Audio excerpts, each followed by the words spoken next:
So now we're going to move on to Marichyasana B.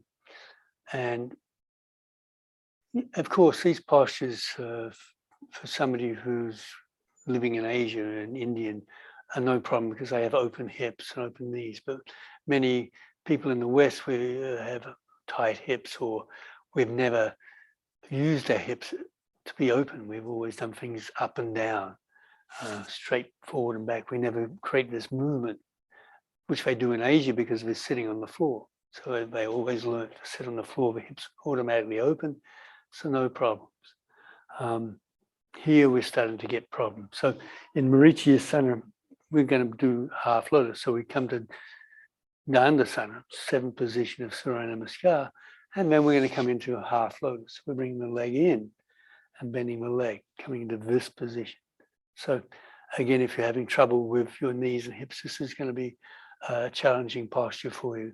So you just do the best you can. If you do have problem with the knee joint, much better just to do it with the foot bent like this and do it this way, rather than strain your body and strain the knee joint and cause injuries by trying to do this. And then you try to work to come to this position. So slowly, slowly, slowly you work. Doesn't work, do it from there. Protect your body. Take your time. So once we're here, so this is a big movement. It's an exhalation, exhale. All the way to here. So long. It takes a lot of movements in that half breath, but it can be done. Just take time. Remember, it's only a half a breath, an exhalation in which to reach around. Then the inhalation again, you lengthen. And then Ashto, exhale, reach the head down. Try and take the opposite sitting bone to the floor as you go forward. And again, with this foot, you're trying to stand up. So you're trying to stand, pushing the sitting bone down, and automatically the lower dantian connects as you reach the head down. So it'd be Janu Shirshasana B. So let me ask Helen to come in. So 7th position of Paschimottanasana, exhalation. And you bring it into half lotus and bend this leg. All this is one breath, one half a breath to reach around. Inhale, shoulder blades back, lengthen, reach up. This sitting bone reaches down to the floor. This little thigh presses down, and she exhales and brings the head down to the floor. Okay, so again, I'm bringing the foot closer to the perineum.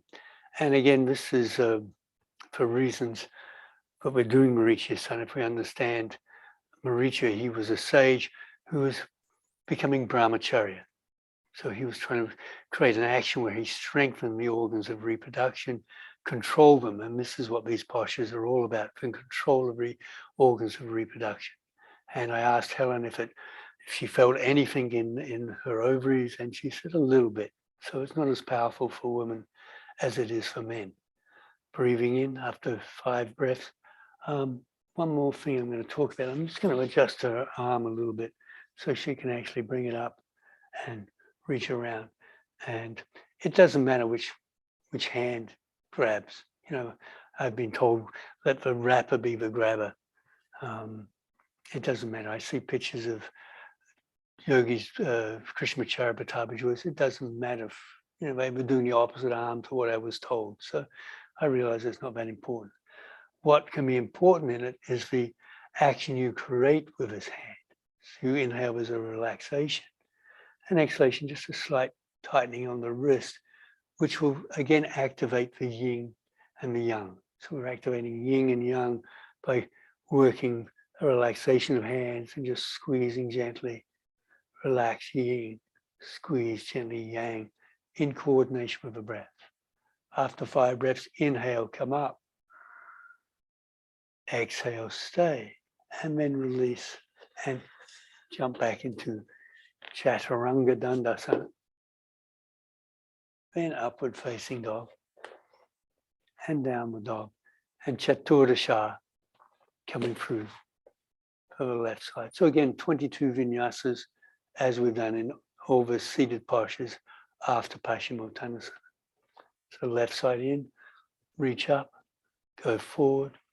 wrap around. This arm lifts, and the hand just, don't force it. Come from your heart, reach out, and then from your heart, from the middle down, reach around. You will go much further.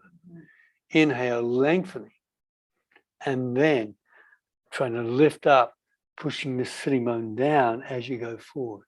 And here you can really see the shape of the spine. So a very curved spine, which is actually what we're trying to create. It's not Paschimottanasana, but Paschimottanasana, the translation is an Western stretch, which means the back of the body, a Western extension of the body. So we're extending the back of the body.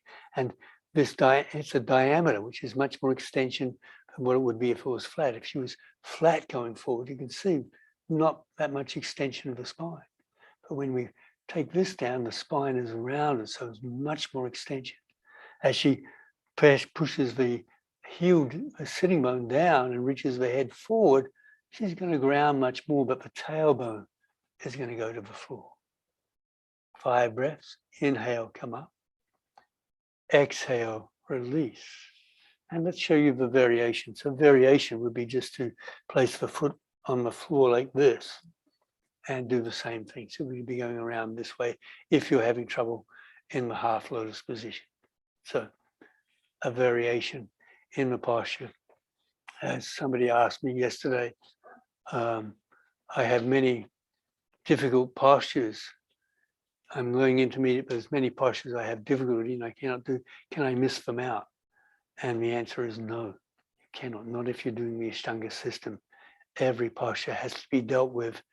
If it's not possible to do it, then you find a variation and work towards doing the posture. So everything has to be done. So thank you very much. Marichyasana B.